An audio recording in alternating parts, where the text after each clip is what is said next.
ইসলামী ছাত্র শিবিরের কক্সবাজার জেলার সংগ্রামী সভাপতি, উপস্থিত সাংবাদিক বন্ধুগণ, উপস্থিত ছাত্র জনতা, আসসালামু আলাইকুম ওয়া রাহমাতুল্লাহ। সংগ্রামী উপস্থিতি, মাহে রমজানে আজকের এই ইফতারে স্বাগত জানানো হচ্ছে।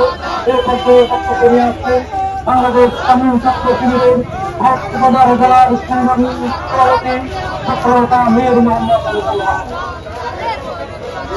أعوذ بالله من الشيطان الرجيم بسم الله الرحمن الرحيم يا أيها الذين آمنوا كتب عليكم الصيام كما كتب على الذين من قبلكم لعلكم تتقون صدق الله العظيم وقال النبي صلى الله عليه وسلم اللهم بارك لنا في رجب وشعبان وبلغنا ورمضان আজকের এই বেদুত্তরের সমাবেশে ইসলামী ছাত্র শিবিরের সংগ্রামী জেলা সেক্রেটারি, সংগ্রামী সহযোদ্ধা জনাব আইবান সারি ভাই, আমাদের জেলা নেতৃবৃন্দ ও প্রান্তীয় কক্সবাজারের ছাত্র সমাজ, কক্সবাজারবাসী, আসসালামু আলাইকুম ওয়া রাহমাতুল্লাহ।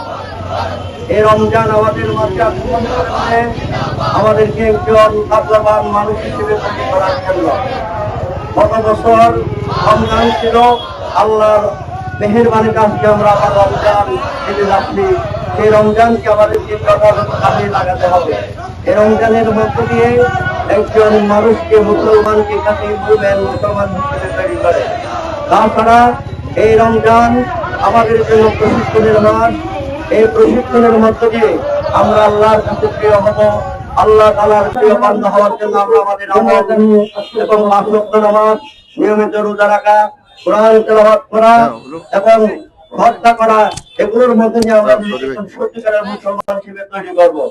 এবং আমরা সরকারের প্রতি আবেদন জানাবো, এই রমজান আসলে নিত্যপণ্য দ্রব্যের যে দাম বৃদ্ধি পেয়ে যায় তার সিন্ডিকেটকে ভেঙে দিতে হবে এবং মানুষের কষ্ট হয় এই ধরনের অসহনীয়গুলো দ্রব্যমূল্য না করার জন্য সরকারের প্রতি আমাদের বিশেষ আবেদন।